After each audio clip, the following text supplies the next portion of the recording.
Hey, hi. So I wanted to do a supplemental podcast based on the blog post that I did last week regarding timing.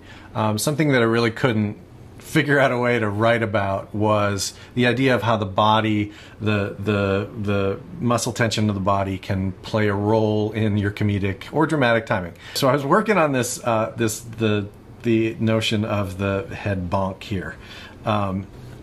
So here's where we start getting into using the surprising tension in the body or lack of tension to kind of get yourself a laugh or get surprise from your audience, which is, even if we look at this simple little bit of surprise, or that I'm calling surprise, right after the hit, the body goes completely stiff. It could be. I mean, I guess if he's standing up and his arms are at his sides, you would imagine that those muscles are stiff. That's the way I feel it. That neck is pulled back stiff. You know, all the muscles in the facial expressions go completely slack and blank and expressionless. And then, so that's one surprise that immediately could surprise your audience by this. Instead of going down, going up. And then his fall is a sudden release of tension in the body. There are lots of ways he could go. He could stay straight and like overdo the spinning, the lack of that feeling of being off balance, that dizziness. Catching the audience off guard involves contrast as much as you can. So if I have a completely stiff body, the farthest away I can go from that is a completely slack body, is a completely relaxed body. I have him kind of go into this S shape because the body like collapses like a dish rag.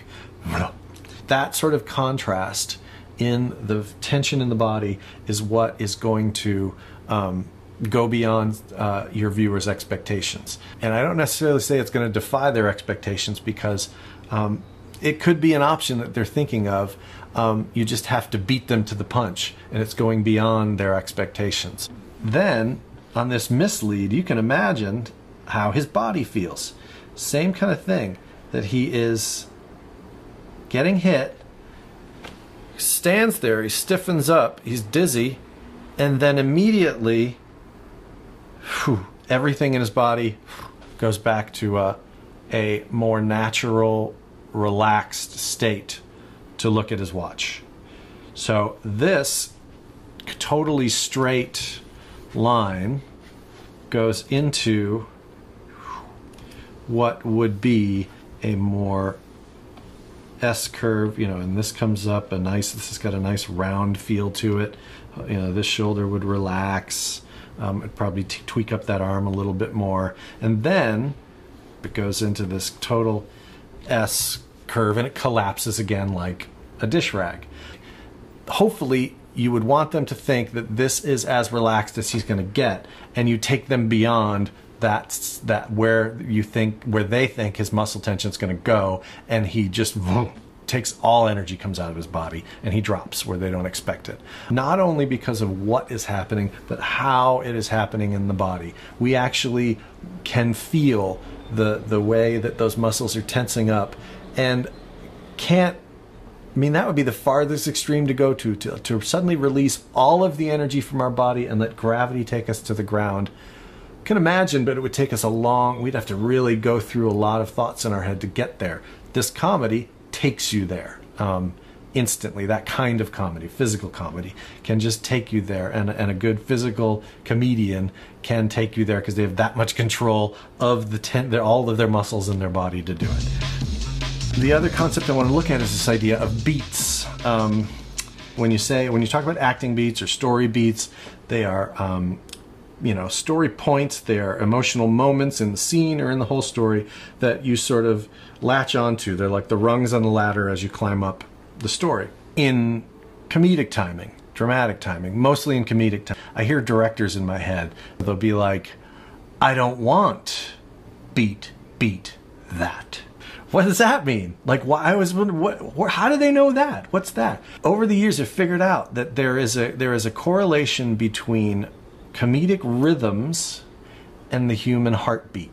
when you're in a dramatic or comedic scene, it feels like you adjust your beat, your rhythms based on that too. If it's a really excited dramatic state or an excited comedic state, you can count your comedic beats faster. If it's in a really low energy, subtle, whatever would have your heartbeat low, you would count your beats at that speed. This basic surprise actually counts beats and uses that count to surprise the audience. If I play this through, hit, beat, beat, he falls like a split second before I hit that second rhythm. If I'm doing like this, and that's kind of like if this were his excited heartbeat, da-dum, da-dum, da-dum, da-dum, and I watch this, it's like just before.